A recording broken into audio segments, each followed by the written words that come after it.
ఏమిటో తెలిపే సాక్షి, క్రమమైన మార్గమేమిటో చూపే సాక్షి, ఉన్నదన్నట్టు చూపే సాక్షి, సత్య సాక్షి, ఉన్నదన్నట్టు చూపే సాక్షి, Satya Sakshi, Satya Sakshi, Satya Sakshi, Satya Sakshi, Satya Sakshi.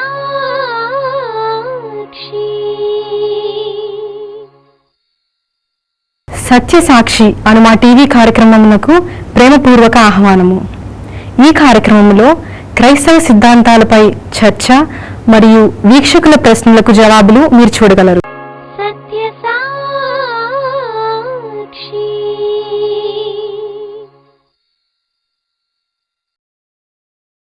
Satya Sakshi, witness of the truth ప్రత్యేక ఆహ్వానము.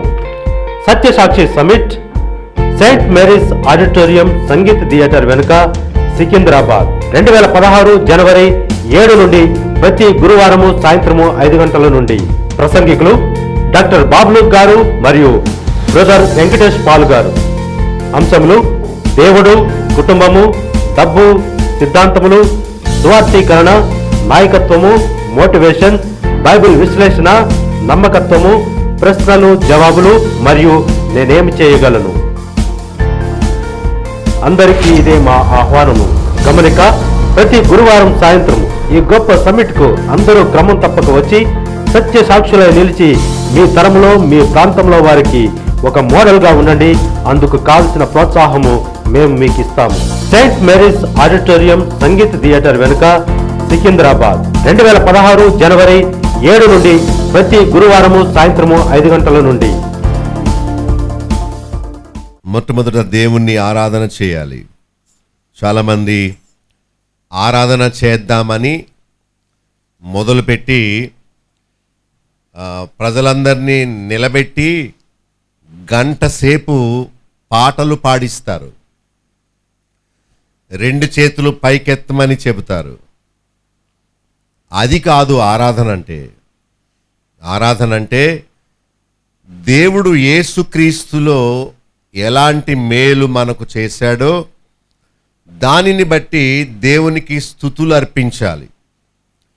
మన జిహ్వ ఫలాన్ని దేవునికి ఇవ్వాలి.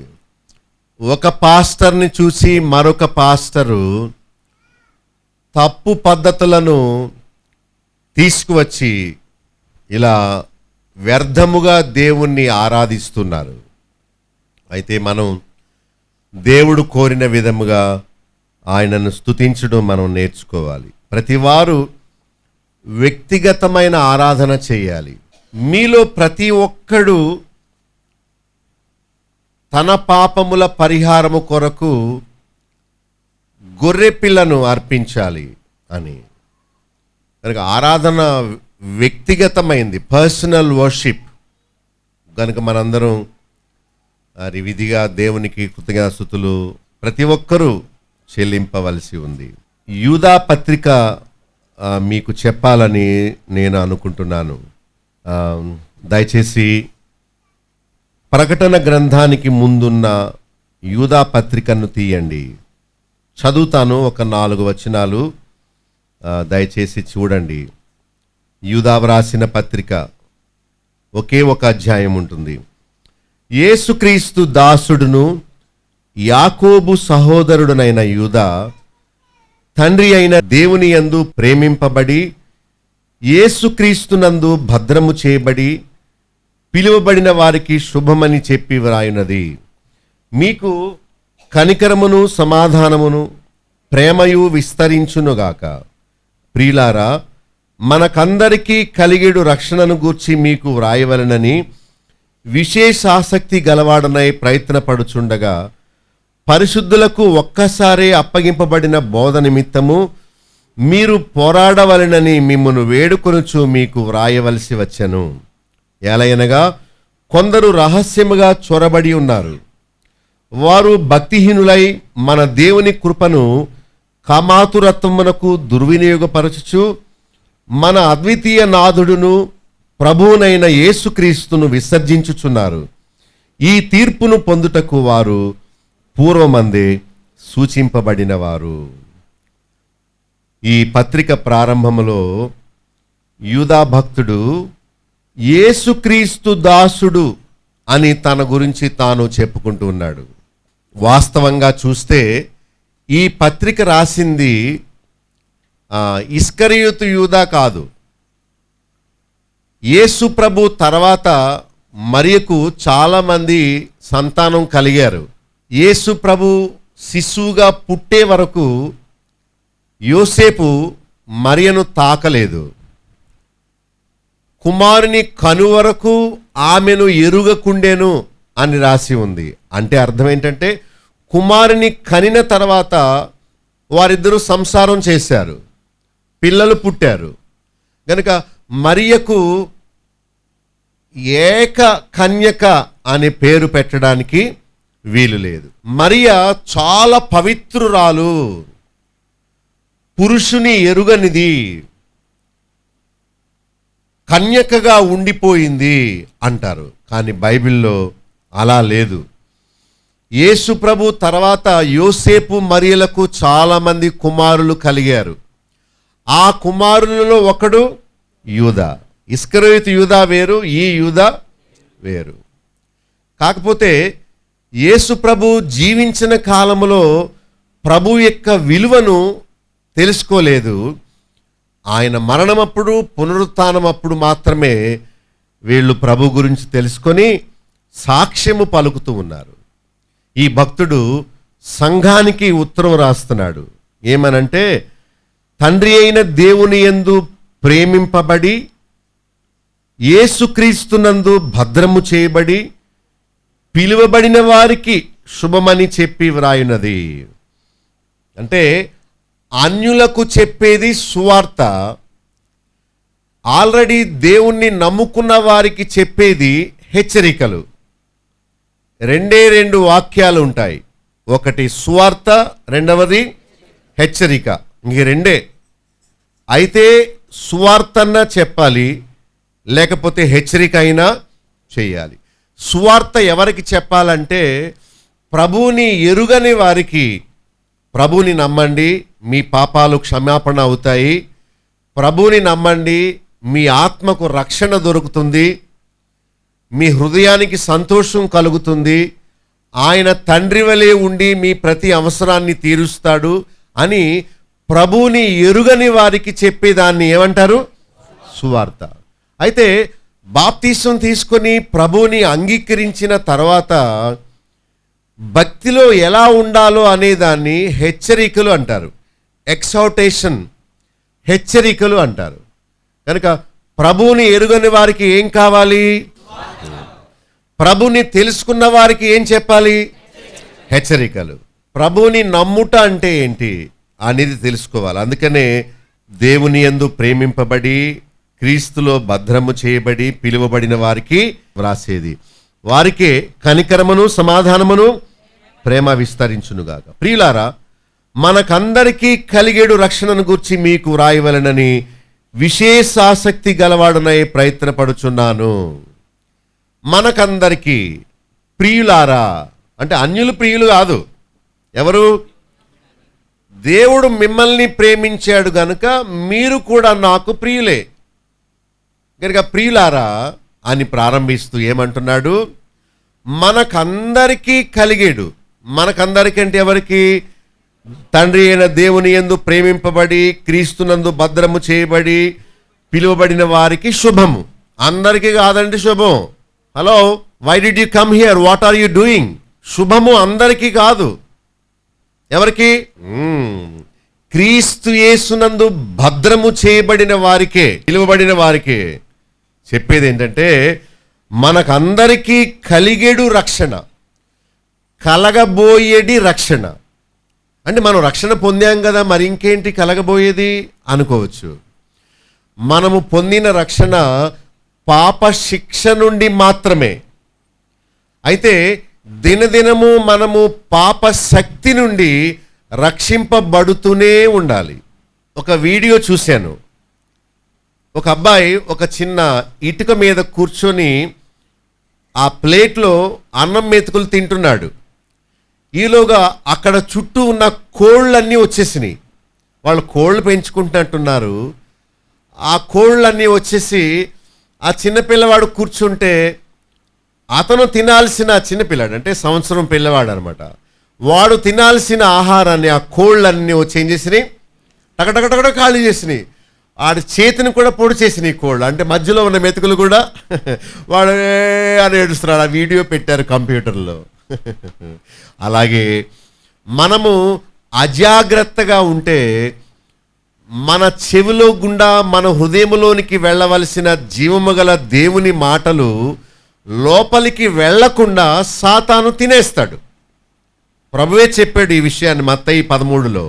విత్తనములను పక్షి దొంగిలించినట్లు మనము వాక్యము వినే సమయంలో అజాగ్రత్తగా ఉండి ఇటు అటు చూస్తూ ఉంటే ఆ వాక్యాలు మన చెవుల్లోకి వెళ్లకుండా సాతాను ఏం చేస్తాడు, దొంగిలిస్తాడు. కనుక బివేర్ ఆఫ్ సాటన్. సాతాను వాక్యము మీ హృదయములోకి వెళ్లకుండా దొంగిలిస్తాడేమో గనుక మీరు జాగ్రత్తగా ఉండండి. మీరు మనకు కలగబోయే రక్షణను గూర్చి మీకు వ్రాయాలని విశేషమైన ఆసక్తి కలిగి ఉన్నాను, ప్రయత్నపడుచున్నాను. ఎందుకంటే మీరందరూ నాతో పాటు పరలోకములో ఉండాలనేది నా ఆశ. కలగబోయేటి రక్షణ అంటే ఒక వ్యక్తి మంచి వాక్యాన్ని విని తాను పాపినని గ్రహించి శిక్ష ఉందని గుర్తెరిగి అప్పుడే, రేపు రక్షణ దినమా నేడే, వాక్యము వినినప్పుడే మోకరించి, తండ్రి నేను పాపిని, నేను ఎంత ఘోర పాపినో నీకు తెలుసు, నాకు తెలుసు, సాతానుకు కూడా తెలుసు. నేను ఈ పాపములోనే ఇలాగే ఉండిపోతే నేను చనిపోయి నరకంలో పడిపోతాను. నన్ను క్షమించండి, నీ కుమారుడు కార్చిన రక్తముతో నన్ను కడగండి, నన్ను కూడా నీ బిడ్డగా చేర్చుకోండి అని ఇక ముందెప్పుడు పాపము చేయకుండున్నట్లు మంచి మనసుతో దేవుణ్ణి ప్రార్థన చేస్తే దేవుడు ఆ రోజే క్షమిస్తాడు, ఆ రోజే కడుగుతాడు, ఆ రోజే తన ఆత్మను వారి హృదయంలోనికి పంపిస్తాడు. ఆ తర్వాత బాప్తిస్వం తీసుకోవాలి, ఆ తర్వాత మనం ప్రభు బలలో పాలు పొందాలి. ఇది రక్షణ క్రియ మన జీవితంలో ఒకరోజు జరగాలి. ఒకతను అడిగాను, నీవు మామూలు పుట్టినరోజు చేసుకుంటున్నావు కానీ తిరిగి జన్మించిన క్రొత్త జన్మ పుట్టినరోజు ఎప్పుడైనా ఆత్మీయమైన పుట్టినరోజు చేసుకున్నావా అని అడిగితే అతడు పుడితే కదా ఆ తారీఖు గుర్తుండడానికి. మామూలు బర్త్డే మాత్రం చాలా గ్రాండ్గా సెలబ్రేషన్ చేసుకుంటున్నాడు, తనకి రెండవ జన్మ ఉన్నదనే విషయమే తెలీదు. సినిమా యాక్టర్ల పేర్లన్నీ తెలుసు, మంచి మంచి ఆల్బమ్స్ పేర్లన్నీ తెలుసు, గూగుల్ సెర్చ్లో ఏ విషయాన్ని ఎలా వెతకాలో మంచి జ్ఞానం, ఇతనికి అన్నీ వచ్చు కానీ ఆత్మను రక్షించుకోవడం ఏంటో తెలియదు. కనుక మనలో ప్రతి ఒక్కరికి ఒక రోజు రక్షింపబడిన రోజు ఒకటి ఉండాలి. మిమ్మల్ని అడిగితే మీరు ఏ రోజు చెప్తారు? నేను చెప్తాను, 1982 జూన్ 2వ తారీఖు నేను నా హృదయాన్ని ప్రభువుకి ఇచ్చాను. ఒక యవనస్తుల కూటములో నేను రక్షింపబడ్డాను.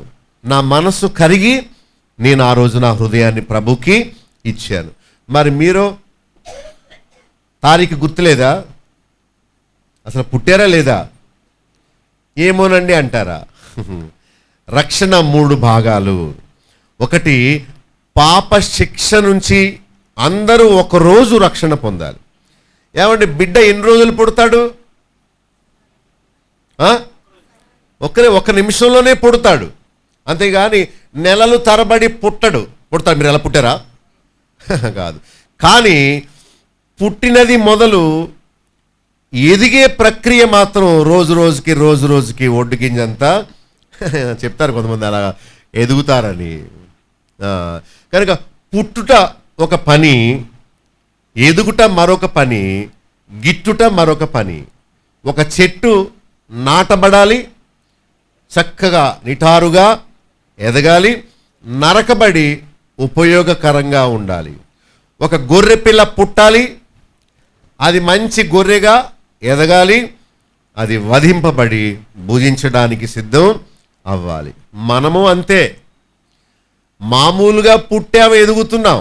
మనం ఒకవేళ మన వాల్ క్లాక్లో గోడ గడియారంలో బ్యాటరీ అయిపోయినా మన సమయం ఆగిపోద్దా? ఆగదు.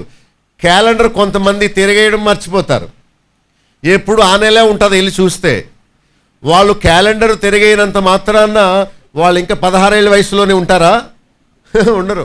కొందరు చెప్తారులేండి అబద్ధాలు, ముఖానికి రంగులు పూసుకొని, అమ్మ నీరుడు 16 చెప్పే ఇప్పుడు 16 అంటే అవును 16 అంటది, నిరంతరం 16 అంటది. మొత్తం మీద ఓ బిడ్డ పుట్టాలి, ఎదగాలి. అలాగే మనం కూడా ఆత్మీయంగా పుట్టాలి, తప్పక ఏమవుతూ ఉండాలి? ఎదుగుతూ ఉండాలి. ఒక చిన్న బిడ్డ పుట్టిన తర్వాత పుట్టేశాడు కదా అని వదిలేశారు అనుకోండి, ఏమవుద్ది? ఎలకలు తినేస్తాయి, పిల్లులు తినేస్తాయి, కుక్కలు లాక్కుపోతాయి. మన తల్లికి మనం ఎన్నో వందనాలు చెప్పాలి, ఎందుకంటే మనం చాలా జాగ్రత్తగా కనిపించింది. ఒక షుగర్ పేషెంట్ కట పొద్దున్నే చూసుకునేటప్పటికీ ఆ బొటన వేలు లేదట.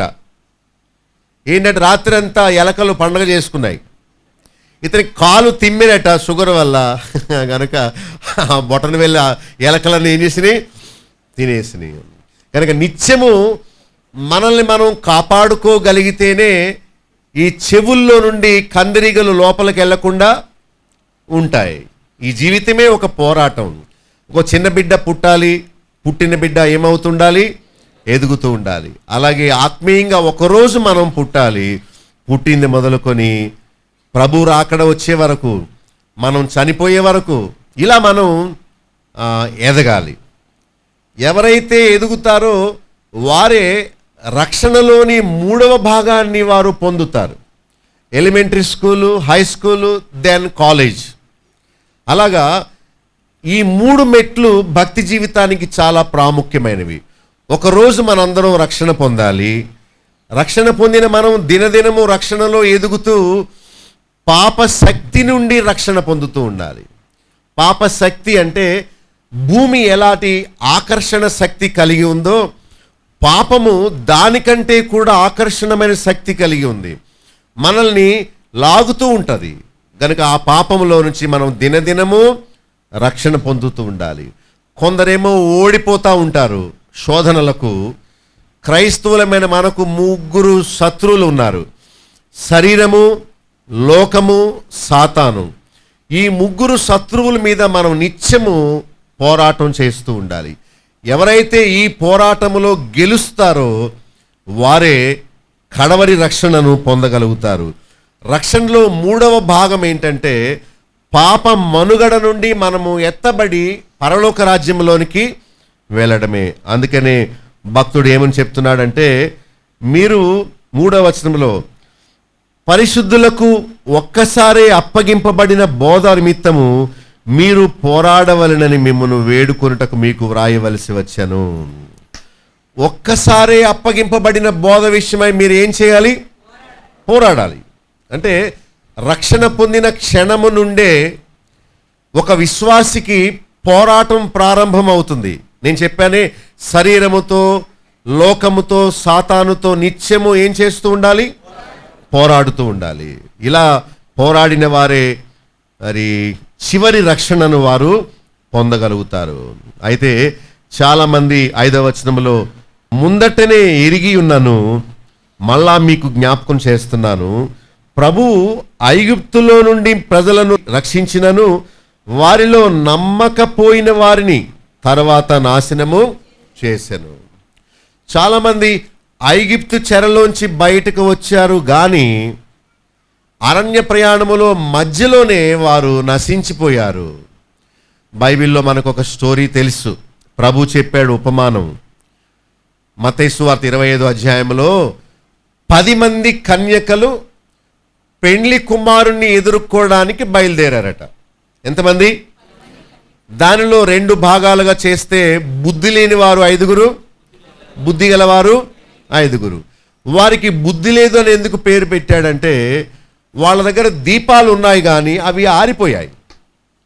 నూనె పోసుకోకపోవడం వల్ల, నూనె సిద్ధపరచుకోకపోవడం వల్ల, ఇదిగో పెండ్లి కుమారుడు అని ఆయన వచ్చినప్పుడు ఆయనను ఎదుర్కోవడానికి వీరికి దివిటీలు ఆరిపోయి ఉన్నాయి కనుక వారు వెనక్కి వెళ్ళిపోయారు. క్రైస్తవ జీవితము ఒక బిడ్డ పుట్టిన తర్వాత బిడ్డ పుట్టేశాడు కనుక అయిపోయింది అనుకోవడానికి లేదు.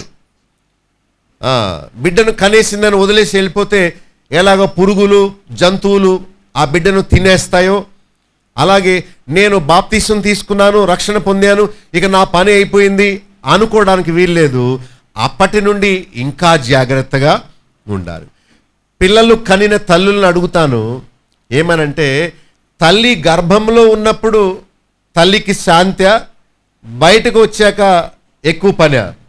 వీపు మీద సరిసి ఇడి పొట్టలో ఉన్నప్పుడే ఏ గొడవ లేదు, బయటకు వచ్చాక నాకు నిద్ర లేకుండా చేస్తున్నాడు అంటూ ఉంటారు తల్లులు. కనుక వాడు పుట్టిన తర్వాత నిత్యము వాడికి పెళ్లి చేసే వరకు వాడిని కాపలా కాసుకోవాలి, వాడిని చూసుకుంటూ ఉండాలి. అలా జాగ్రత్తగా చూసుకుంటేనే వాడు ప్రయోజకుడు అవుతాడు. అలాగే రక్షణ పొందిన మనం కూడా పడిపోకుండునట్లు చూసుకోవాలి. దానికి ఉదాహరణగా ఈ యూదా భక్తుడు చెప్తున్నాడు ఏమనంటే, ఇశ్రాయేలీలు బాగానే బయటకు వచ్చారు. ఈ 40 సంవత్సరాల ప్రయాణములో అనేకులు రాలిపోయారు. కనాను దేశములో ప్రవేశించకుండానే వారు నశించిపోయారని చెప్తున్నాడు. దీనికి కారణము వారి అపనమ్మకము, వారి అవిశ్వాసము. అవిశ్వాసము అంటే అర్థం ఏంటంటే చెప్పినట్టు చేయకపోవడమే అవిశ్వాసం. అపనమ్మకం అంటే అదే. ఇశ్రాయేలు ప్రజలు బయటకు వచ్చారు. 40 రోజుల్లో వారు కనాను దేశంలో ప్రవేశించవచ్చు, చాలా దగ్గర ఎలా వెళితే. కానీ దేవుడు వారిని చుట్టూత తిప్పాడు. 40 రోజులు ఎక్కడ, 40 సంవత్సరాలు ఎక్కడ, వారిని ఇలా తిప్పింది. ఎందుకంటే వారిలో ఎవరు యోగ్యులో వారిని మాత్రమే వడపోసి కనాన్లో ప్రవేశపెట్టాడు. ఎవరు అపాత్రులలో, ఎవరు అయోగ్యులో వారందరినీ అరణ్యములోనే రాలిపోయేలా చేశాడు. మనందరం దేవుడు కావాలని వచ్చాం. మనందరము మన పాత జీవితాన్ని విడిచిపెట్టి వచ్చాం. కానీ కొంతమంది మధ్యలో బుద్ధి లేని వారి వలె మధ్యలో ఆగిపోయేవారు కొంతమంది, కొనసాగించేవారు కొంతమంది. పరీక్షల్లో 100 మంది రాశారు అనుకోండి, 50 మంది పాస్ అవుతారు, 50 మంది ఫెయిల్ అవుతారు. పరుగు పందెంలో ఒకళ్ళిద్దరు మాత్రమే ఫస్ట్ సెకండ్ ప్రైజ్ సంపాదిస్తారు. ఈ పరుగు పందెం మొదలుపెట్టిన 20 మంది ఆగిపోతారు. అలాగే మందిరంలో 100 మంది ఉన్నారనుకోండి, ఊహించుకుందాం. ఈ 100% పరలోక రాజ్యానికి వెళ్ళేవాళ్ళు కొద్దిమందే. తిరిగిటి రాయి విసిరే వారిలో ఒకడు ఎత్తబడి ఒకడు విడిచిపెట్టబడతాడని ప్రభువే చెప్పాడు. ప్రభువు చెప్పిన ఉపమానములో 10 మందిలో 5 లోపలికి వెళ్ళారు, 5 బయట ఉండిపోయారు. అందరి పేరు కన్యకలే, అందరి దగ్గర దివిటీలు ఉన్నాయి, అందరూ పెండ్లి కుమారుని ఎదుర్కోవడానికి వచ్చిన వాళ్ళే. కానీ కొద్దిమందే సర్వైవ్ అయ్యారు, కొద్దిమందే వెళ్ళగలిగారు. అయితే తాను నిలుచుచున్నానని తలంచువాడు తప్పిపోకుండానట్లు, పడిపోకుండానట్లు జాగ్రత్తగా చూసుకోవాలి. ఇశ్రాయేలు ప్రజలు బయటకు వచ్చారే గాని అరణ్యములోనే వారు రాలిపోయారు, నశింపబడ్డారు. ఒకవేళ మన జీవితం అలా కాకూడదని మనకు ఆయన హెచ్చరిక చేస్తూ ఉన్నాడు. చూడండి తర్వాత ఏం రాస్తున్నాడు 6వ వచనములో ఎవరి గురించి, మరియు తమ ప్రధానత్వమును నిలుపుకొనక తమ నివాస స్థలమును విడిచిన దేవదూతలను మహాదినమున జరుగు తీర్పు వరకు కటిక చీకటిలో నిత్య పాశముతో ఆయన బంధించి భద్రము చేశాడు. ఒక్కొక్కరు గురించి చెబుతున్నాడు.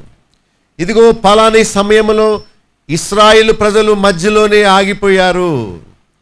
చూడండి దేవదూతలను దేవుడు సృష్టించి ఆయన పరిచర్య చేయడానికి వారికి సింహాసనాలు ఇచ్చి వారిని కూర్చోబెట్టాడు. ఆ దేవదూతలట తమ ప్రధానత్వాన్ని నిలుపుకోలేకపోయారు. ఇవ్వబడిన అవకాశాన్ని వారు జారవిడిచారు. వారు అక్కడ కూర్చొని దేవుణ్ణి సేవించవలసింది పోయి వాళ్ళు గర్వించిన మూలానే పైనుండి కిందకు పడద్రోయబడ్డారు. చూచారా? ఆ లూసిఫర్ అనే తెలుగు బైబిల్లో లూసిఫర్ అనే మాట ఎప్పుడు చూడము. ఇంగ్లీష్ బైబిల్లో కూడా కొన్ని వెర్షన్స్లోనే లూసిఫర్ అనే మాటను మనం చూస్తాము. అయితే ప్రధాన దూత అని మాత్రం బైబిల్లో ఉంది. ఈ దూత దేవునితో తనను తాను సమానునిగా చేసుకొందును అనుకున్నాడంతే, ఇంకా చేసుకోలేదు. నాకు సింహాసనం ఉంది, నేను దేవదూతను, దేవుడు చేయగలిగిన పనులన్నీ నేను కూడా చేయగలుగుతున్నాను గనక నేను కూడా దేవుడితో సమానున్నే అని తలంపు వచ్చిందంతే. వెంటనే దేవుడు ఆయనను పైనుంచి కిందకు పడగొట్టాడు, పడిపోయాడు పైనుంచి. పైనుండి అవకాశం ఆ లూసిఫర్కి లేకుండా అయిపోయింది. ఇక్కడ యూదా భక్తుడు ఏమంటున్నాడంటే, మీరు దేవుని వాక్యాన్ని విన్నారు, దేవుని సన్నిధికి వచ్చారు, రక్షణ అంటే ఏంటో తెలుసుకున్నారు, కానీ మీరు దానిలో నిలవలేకపోతే వారికంటే మీరు మరి దౌర్భాగ్యులు అని చెప్తున్నాడు అనమాట. దేవదూతయే పడగొట్టబడినప్పుడు మీరెంత నేనెంత అని అనుకోవాలి. ఏమో నాలో కూడా అలాంటి అహంకారం గర్వం వస్తుందేమో అని మనం భయపడాలి. కొన్నిసార్లు ఏ అనారోగ్యం లేనప్పుడు మనం గర్విష్ఠులం అవుతాం. కొన్నిసార్లు డబ్బులు ఎక్కువైనప్పుడు మనలో తెలియకుండానే అహంకారం వస్తుంది.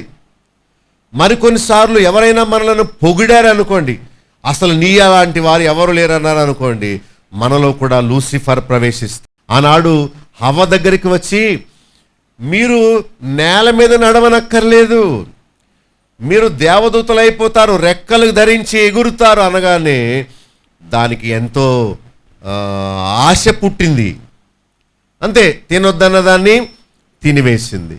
ఒకవేళ మనం కూడా అలా అయిపోతామేమో, జాగ్రత్త అని చెప్తున్నాడు. వాళ్ళు ప్రధానత్వాన్ని నిలుపుకోలేకపోయారు, నీవు కూడా ఈ అవకాశాన్ని నిలుపుకోలేకపోతావేమో. తమ నివాస స్థలాన్ని వాళ్ళు విడిచిపెట్టాల్సి వచ్చింది. మహాదినము జరుగు వరకు తీర్పులో దేవుడు వారిని బంధించాడు. ఇక మూడవ బ్యాచ్ ఎవరంటే 7వ వచనంలో సొదొమ గొమొర్రా. సొదొమ గొమొర్రా అనేవారు కూడా చుట్టూ ఉన్న ప్రజల వలె వ్యభిచారం చేస్తూ పరశరీరానుసారులుగా జీవించారు గనుక నిత్యాగ్ని దండన వారు అనుభవించారు. వారికి సువార్త చెప్పడానికి 2 దూతల్ని దేవుడు పంపాడు. వారు సువార్తికుల మాట వినలేదు. తర్వాత దేవుడు లోతు ద్వారా వారికి సువార్త పంపాడు. ఏమని? అయ్యలారా లెండి, ఈ చోటును విడిచిపెట్టి రండి, దేవుడు ఈ పట్టణమును నాశనము చేయబోచున్నాడు అని దేవుడు వారికి సువార్త చెప్పించాడు. నినివే పట్టణస్థులైతే చెప్పగానే విని మార్బల్స్ పొంది శిక్షను తప్పించుకున్నారు. అయితే ఈ సొదొమ గొమొర్రా పట్టణములో దేవదూతలు బోధించినా వినలేదు, లోతు వెళ్ళి వారికి చెప్పినా వినలేదు. గనుక అగ్ని చేత వారు కాల్చబడ్డారు. సువార్త విని కూడా అబ్రహాము, లోతు వంటి భక్తులని వారు కలిగి ఉండి కూడా వారు రక్షణను పోగొట్టుకున్నారు. చాలామంది సువార్త వినక నరకంలో పడిపోతున్నారు. ఎక్కువ శాతం మంది అన్నీ తెలిసుండే నరకంలో పడిపోతున్నారు.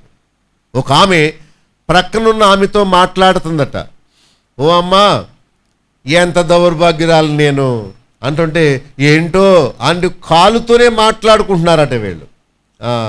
నేను గుడికెళ్ళేనే బాబు, నేను ఆ మందిరములో ఫస్ట్ నెంబర్ 1 కూర్చొనేదాన్ని, కానుకలు ఇచ్చేదాన్ని, పాస్టర్ గారికి నాకు చాలా మంచి బాంధవ్యము, నన్ను అయ్యగారు సేవకు కూడా తీసుకొని వెళుతూ ఉండేవారు, నేను అయ్యగారు అందరం కలిసి పత్రికలు పంచిపెట్టాం, దేవుడి మందిరంలో నేనే చక్కగా సేవ చేసేదాన్ని.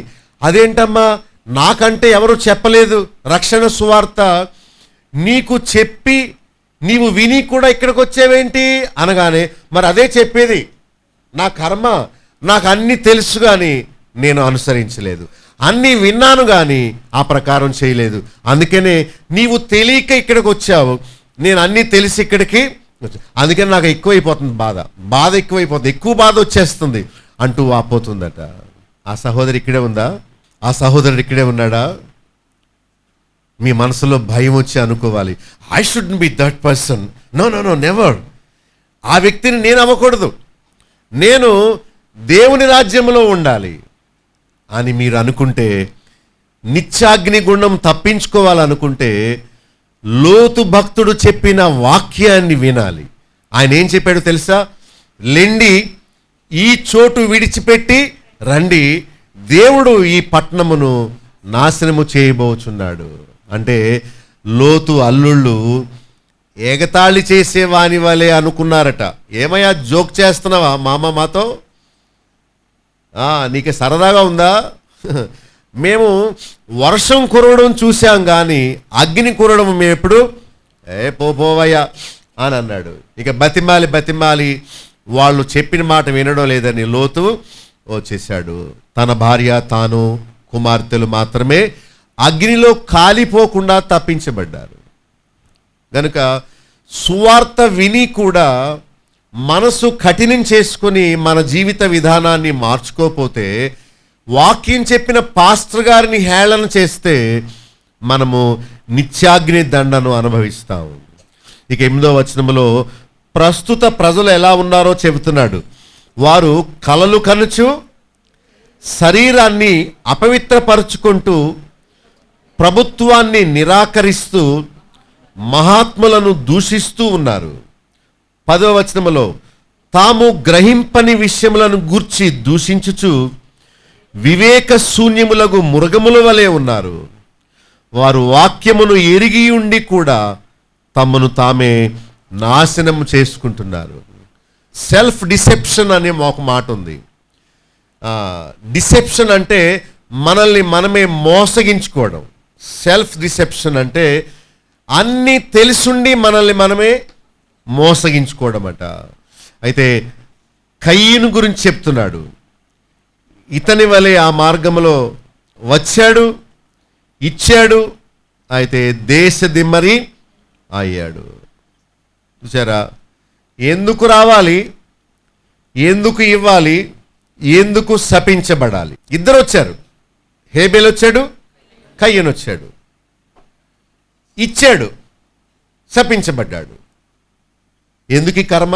రాకుండా ఉంటే పోలే. అననీయ సపేరాలు వచ్చి ఇచ్చి చచ్చారు. ఇవ్వని వాళ్ళందరూ బాగానే ఉన్నారు, వచ్చి ఇచ్చి చచ్చిపోయారు భార్య భర్తలు ఇద్దరు. దేవుని సన్నిధికి వచ్చేసాం మనం. దేవుడు ఎంత భీకరుడో మనం తెలుసుకున్నాము. తెలిసి ఉండి కూడా కయ్యూను వలె ప్రవర్తిస్తే మనకు శాపమే మిగిలి ఉంటుంది కానీ ఆశీర్వాదం కాదు. తాను చేసేది తప్పని కయ్యూనుకు తెలుసు. దేవుడు అడిగింది ఇవ్వడం లేదని కయ్యూనుకు తెలుసు. అయినా మొండిగా తన మనస్సు ఇవ్వకుండా, హృదయం ఇవ్వకుండా ఏదో మొక్కుబడిగా దేవుడికి ఏదో పారేశాడు. దేవుడు దాన్ని అంగీకరించలేదు. ఒకవేళ నీవు కూడా కయ్యూను వంటి మనస్తత్వం కలిగి ఉన్నావేమో. ఓహో దేవా, నేను రావడమే పెద్ద గొప్ప, ఏమనుకుంటున్నావు నా గురించి? నేనేదో మామూలు వ్యక్తిని అనుకుంటున్నావా? నేను ఇచ్చేవాడిని, నువ్వు పుచ్చుకునేవాడు. తీసుకో, ఏమి ఇస్తే తీసుకో, అలా అనుకుంటూ వస్తున్నావేమో. దీవెన పొందవలసింది పోయి ఏం పొందుతున్నాడు? శాపం పొందుతున్నాడు. యూదా గుర్తు చేస్తున్నాడు ఒక్కొక్కరిని. అయ్యో, ఇశ్రాయేలీలు ఇలాగైపోయారు, దేవదూతలు ఇలాగైపోయారు, సొదొమ గొమొర్రా ఇలాగైపోయారు, కయ్యూను ఇలాగైపోయాడు. ఇక తర్వాత బిలాము గురించి చెప్తున్నాడు చూడండి. ఆ బిలాము బహుమానం పొందాలని తప్పు మార్గములో ఆతురముగా పరిగెత్తాడట. కానీ దేవుడు అతను వదిలిపెట్టాడు. పాస్టర్ గారికే రక్షణ లేదు, బిలాము పరలోకానికి వెళ్ళలేదు. అతను దేవుని సేవ చేసే వ్యక్తే, కానీ చచ్చిపోయి నరకంలో పడిపోయాడు. దానికి కారణం అతనికి తెలుసు, అతడు బోధించాడు కూడా, కానీ యోగ్యుడిగా ఉండకపోయాడు. కేవలము అతను చేసిన తప్పు ఏంటంటే బహుమానము పొందవలనని తప్పు మార్గములో ఆతురముగా పరిగెత్తాడు. ఏ మార్గంలో? ఒకవేళ మనం కూడా అలాంటి ఆతురతతో మనం తప్పు మార్గములో ప్రయాణించామనుకోండి, బిలాము నాశనమైనట్టు మనం కూడా నాశనం అయిపోతాం. ఏమంటే ఒక విశ్వాసి ఇలాగ అయిపోయాడంటే అనుకోవచ్చు, దేవుని సేవ చేస్తున్న వ్యక్తి నరకంలో పడిపోవడం అంటే అది ఎంత బాధాకరమైన విషయమో. ఇందాక ఒక సహోదరి గురించి చెప్పాను, ఇప్పుడు నరకములో ఉన్న పాస్టర్ గారు గురించి చెప్తాను. అతను తల పట్టుకున్న, అయ్యో దీని గురించి బోధించాను, ఎంతో గట్టిగా బోధించాను, మానమని చెప్పాను, అదిగో పరలోకములో ఉన్న వాళ్ళందరూ నా బోధ వినే అక్కడికి వెళ్ళారు, కానీ నేను వెళ్ళలేకపోయాను అంటూ బిలాము ఎంత ఏడుస్తున్నాడు. నేను సమస్తము తెలుసుండి పోగొట్టుకున్నానే అంటూ బాధపడుతున్నాడు. మనం అలా ఉండకూడదని మరి యూదా భక్తుడు కోరుతున్నాడు. తర్వాత కోరహు గురించి వాళ్ళు తిరస్కారం చేశారు, మోషేను ఎదిరించారు, అందుకని శిక్షగా వాళ్ళు ఏమైపోయారు? నశించిపోయారు. చూడండి ఎంత బాధో. అలాగే కొందరు నిర్భయముగా సుభోజనం చేస్తూ తమ్మును తాను నిర్భయముగా పోషించుకొనుచు ప్రేమ విందులు, దొంగమెట్టలు, గాలి చేత ఇటు అటు కొట్టుకొని పోయేవారు, నిర్జల మేఘములు, కాయలు రాలి ఫలము లేనివారు, 2 సార్లు చచ్చి వేళ్లతో పెళ్లగింపబడిన వారు. 13వ వచనంలో తమ అవమానమును నురుగని వెళ్ళగక్కువారు, సముద్రం యొక్క ప్రచండమైన అలలు లాంటి వారు, మార్గము తప్పి తిరుగు చుక్కలు, వారి కొరకు పాతాళము నిరంతరము భద్రము చేయబడి ఉన్నది అని చెప్తున్నాడు. కనుక ఈ వాక్య భాగములోని వ్యక్తుల గురించి ఒక్కొక్కరు గురించి ఆయన చెబుతూ ఉన్నాడు. మనము వారి వలె జీవించకూడదు, భక్తిహీనుల దురాశల చొప్పున నడుచుకొనకూడదు, అపహాసుకులుగా ఉండకూడదు. 19వ వచనం చూస్తే ప్రకృతి సంబంధులు ఆత్మలేని వారై ఉండి భేదములు కలిగిస్తూ ఉన్నారు. అయితే మీరు విశ్వసించి అతి పరిశుద్ధన దాని మీద మీరు కట్టుకొనొచ్చు, పరిశుద్ధాత్మలో ప్రార్థన చేయొచ్చు, నిత్య జీవార్థమైన ప్రభువగు యేసుక్రీస్తు కనికరము కొరకు కనిపెట్టుచు దేవుని ప్రేమలో నిలుచున్నట్లు కాచుకొని ఉండుడి. నాకు చెప్పండి, మీరు దేవుని ప్రేమలో నిలుచున్నట్లు కాచుకొని ఉండుడి. కాచుకోవడం అంటే ఏంటి? మెలకుగా ఉండడమే, పరిశుద్ధంగా ఉండడమే, విశ్వసించి అతి పరిశుద్ధమైన దాని మీద కట్టుకోవడమే. దేవుని కనికరం కోసం మనం, దేవుని కనికరము మనల్ని అభివృద్ధి చేసేయాలని కాదు, తప్పిపోకుండా నన్ను కాపాడు అనే ప్రార్థన మంచి ప్రార్థన. Have you ever prayered such prayer? ఎప్పుడు అలాంటి ప్రార్థన చేశారా మీరు? దేవా, నేను తప్పిపోకున్నట్లు నన్ను భద్రపరచు, లోకములోనికి వెళుతున్నాను, ఏ విధమైన శోధనకు లొంగకుండునట్లు నన్ను కాపాడు అని ఎప్పుడైనా ప్రార్థన చేసుకున్నారా? ఎంతసేపు అనారోగ్యం కోసం, లేకపోతే అభివృద్ధి కోసం, లేకపోతే ధన సహాయం కోసం, దీనికోసమే ఎప్పుడు ప్రార్థన చేస్తూ ఉంటాం. కానీ మనము నన్ను తప్పిపోకుండానట్లు నన్ను కాపాడు అని అడగము. అయితే ఇలా అడిగిన వారికి, ఎవరైతే దేవుని ప్రేమలో నిలుచున్నట్లు కాచుకుంటారో అట్టి వారికి దేవుడు చేసే ఉపకారం ఏంటంటే 24, తొట్టిల్లకుండా మిమ్మును కాపాడుటకు. ఏమవకుండా? కాపాడుటకు, తన మహిమ ఎదుట ఆనందముతో మిమ్మును నిర్దోషులుగా నిలువబెట్టుటకు. ప్రభు రాకడ వచ్చినప్పుడు, మన మరణం వచ్చినప్పుడు, మనము ప్రభువు ముందు నిర్దోషులుగా, దోషము లేని వారుగా మనలను నిలబెట్టుటకు శక్తిగల మన రక్షకుడైన అద్వితీయ దేవునికి యేసుక్రీస్తు ద్వారా మహిమ, మహాత్మ్యము, ఆధిపత్యము, అధికారము యుగయుగములకు పూర్వమును ఇప్పుడును సర్వయుగములకును కలుగునుగాక. వావ్! జీవిత గురి, జీవిత పరమార్థం జీవిత కర్తవ్యము ఇదే. పుట్టుట, శోధనలు, ప్రమాదాలు జయిస్తూ ముందుకు వెళ్ళుట, చనిపోయి ఆయన రాజ్యములో ప్రవేశించుట, ఐగుప్తులోంచి బయటకు వచ్చుట, ఈ అరణ్య ప్రయాణం అనే జీవిత మార్గంలో శోధనలు జయించుకుంటూ ముందుకు వెళ్ళుట, చివరిలో కనాను దేశంలోనికి ప్రవేశపెట్టుట. ఇంతవరకు బాగానే వచ్చారు, ఇప్పుడు ఎందుకు పతనం అయిపోవాలి? ఏదో శోధనలో పాపములో పడిపోయి. దేవునికి తెలుసు, ఎన్నో వాక్యాలు విన్నారు, ఎన్నో చూచారు, దేవుని మార్గం అంతా మీకు అర్థమైపోయింది. ఇన్ని తెలిసుండి కూడా మీరు పాపములో జీవిస్తే, నామకార్థులుగా బ్రతికితే, మనం చూస్తూ ఉండగా బస్సు వెళ్ళిపోవడం చాలా దిగులు కలిగిస్తుంది. మనం చూడకుండా వెళ్ళిపోతే మనకు పెద్ద బాధ ఉండదు. ఒకే బస్సు ఉంది అనుకోండి, ఆ రోజుకి మనం వస్తుండగా వెళ్ళిపోయింది అనుకోండి బస్సు, ఎంత బాధ అవుద్ది, అయ్యయ్యో చిటికలో మిస్ అయింది అనుకుంటాం. అలాగ అయిపోకూడదు మన జీవితాలు.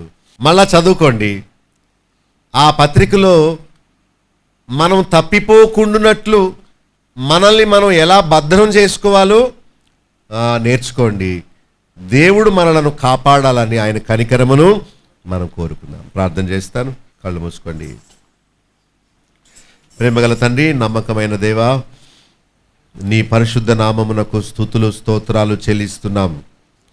మీ సన్నిధిలోకి వచ్చి మీ వాక్యాన్ని వినే భాగ్యాన్ని దీనమైన మాకు దయచేసినందుకు స్తోత్రాలు. ఆనాడు యూదా భక్తుని ద్వారా మాకు నేర్పిన పాఠం కొరకు స్తోత్రాలు.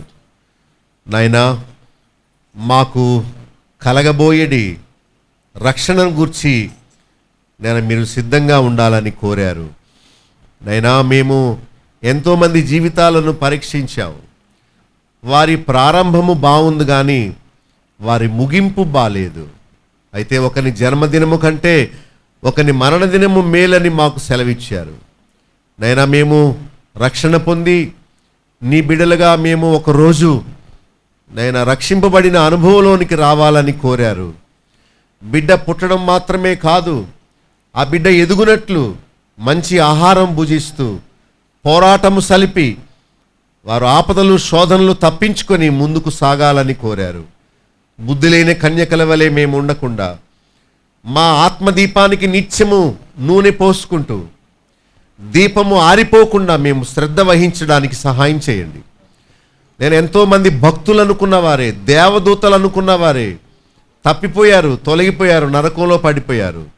మా బ్రతుకులు వారిలా కాకుండా ఎంతో మెళుకువతో మమ్మల్ని మేము సరిచేసుకోవడానికి, సరిచూసుకోవడానికి సహాయం చేయండి. నీ వాక్యం విన్న బిడ్డలందరినీ దీవించవలసిందని యేసు నామములో వేడుకొనుచున్నాము తండ్రి. సత్యసాక్షి శ్రోతలకు శుభములు.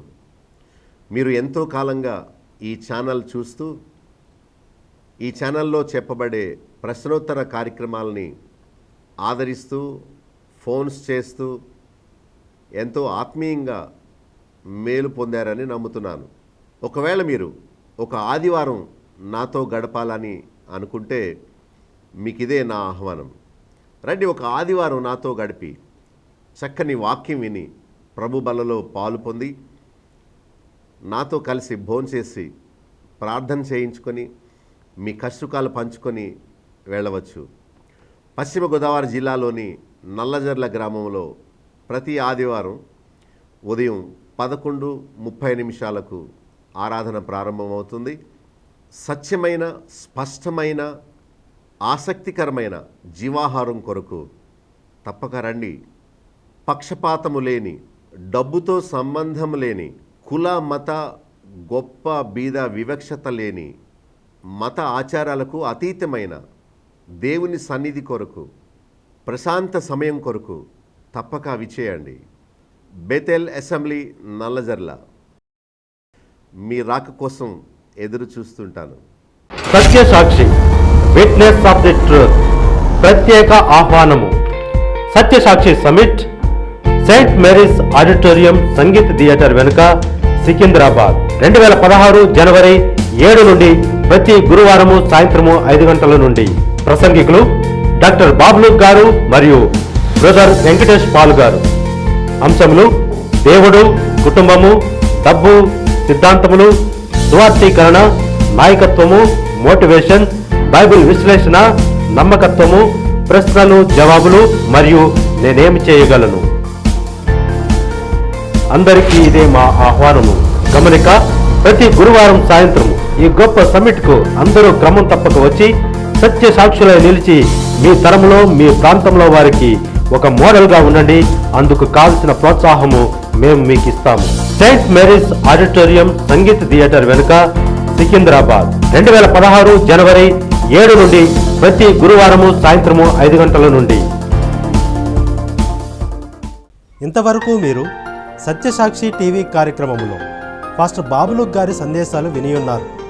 ఈ వర్తమానాలపై మీకు గల అభిప్రాయాలు, ప్రశ్నలు, సూచనలు నేరుగా మాతో పంచుకొనవచ్చు. బేతేల్ అసెంబ్లీ అను మా సంస్థ ద్వారా ప్రచురింపబడిన కొన్ని విలువైన పుస్తకాలు మీకు ఉచితంగా పంపించగలము. అంతర్జాతీయ సత్యసాక్షి సభ్యత్వము, నేను సత్యసాక్షినే అను సర్టిఫికేట్ మీకు ఉచితంగా పంపించదము. మీరు మీ పోస్టల్ అడ్రస్ మాకు SMS చేయండి, మీ ఇంటికి వాటిని పంపించగలము. ప్రతిరోజు ఎంతో శ్రద్ధగా వీక్షించే సత్యసాక్షి కార్యక్రమాన్ని గురించి మీ బంధుమిత్రులకు తెలియచెప్పండి. ప్రభు దీవెనలు మీకు మెండుగా కలుగుతాయి. మా చిరునామా డాక్టర్ బాబులుక్ గండి, chairman, Bethel assembly, Nallajerla. Pin code 534112, పశ్చిమ గోదావరి జిల్లా, ఆంధ్రప్రదేశ్. మా ఫోన్ నెంబర్స్ 08818277442. మరొక ఫోన్ నెంబర్ 277333.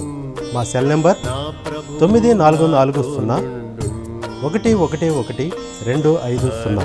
మరొక సెల్ నెంబర్ 9000000803.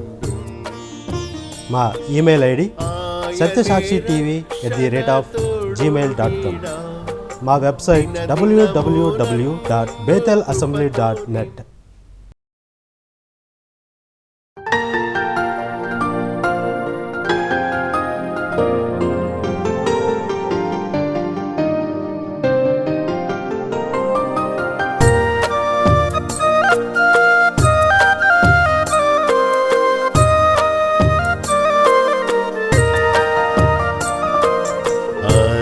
అరణ్యయాత్రలో సాగిపోదు, నా ప్రభువు నాతో నుండు. అరణ్యయాత్రలో సాగిపోదు, నా ప్రభువు నాతో నుండు. ఆయనే రక్షణ తోడు నీడా, దినదినము నన్ను కృపతో నింపు. ఆయనే రక్షణ తోడు నీడా, దినదినము నన్ను కృపతో నింపు. చేరుదు నేను కానానుకు, చిరకాలమచ్చటనుందు. చేరుదు నేను కానానుకు, చిరకాలమచ్చటనుందు. అరణ్యయాత్రలో సాగిపోదు, నా ప్రభు నాతో నుండు.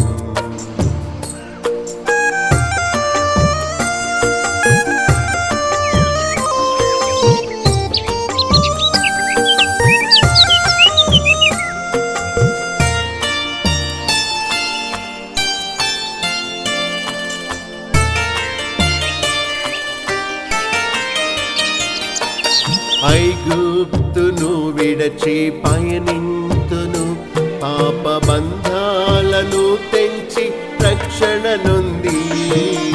ఐగుప్తును విడచి పయనింతును, పాప బంధాలను తెంచి రక్షణ నొంది.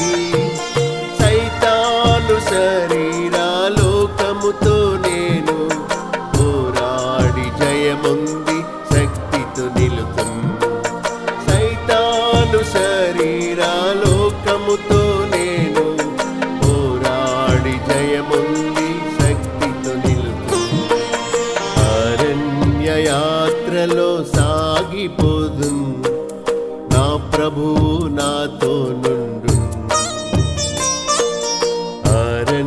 అరణ్యయాత్రలో సాగిపోదు, నా ప్రభువు నాతో నుండు.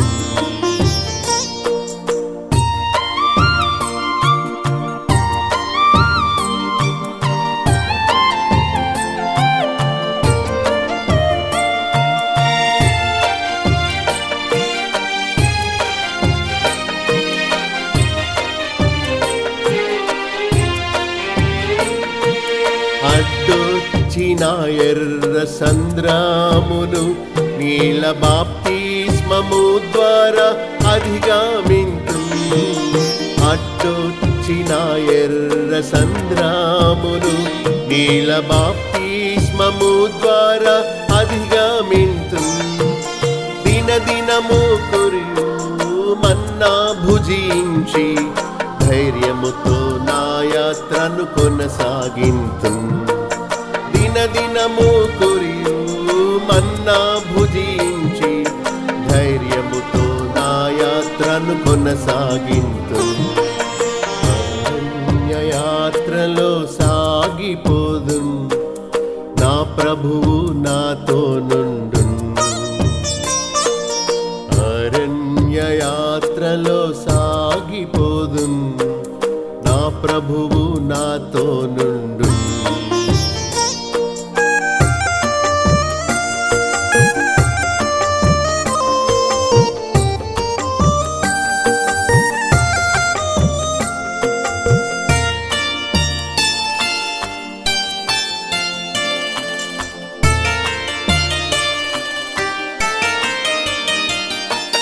చేదైన స్థలమైన మారానులో భీతి నిరాశ రోగములు కొరతలయందు. చేదైన స్థలమైన మారానులో భీతి నిరాశ రోగములు కొరతలయందు.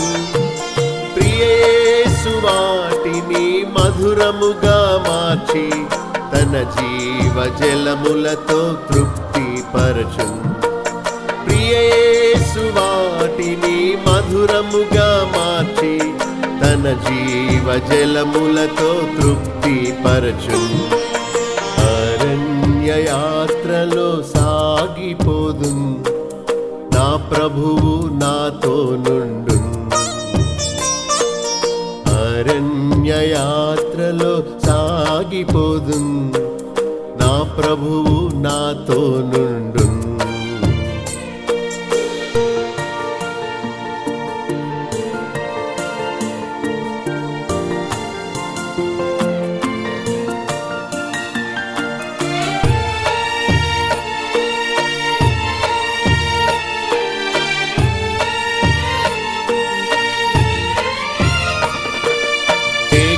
వలె ప్రభు నన్ను నడిపించును, అగ్ని స్తంభముగా నాకుండి వెలుగించును.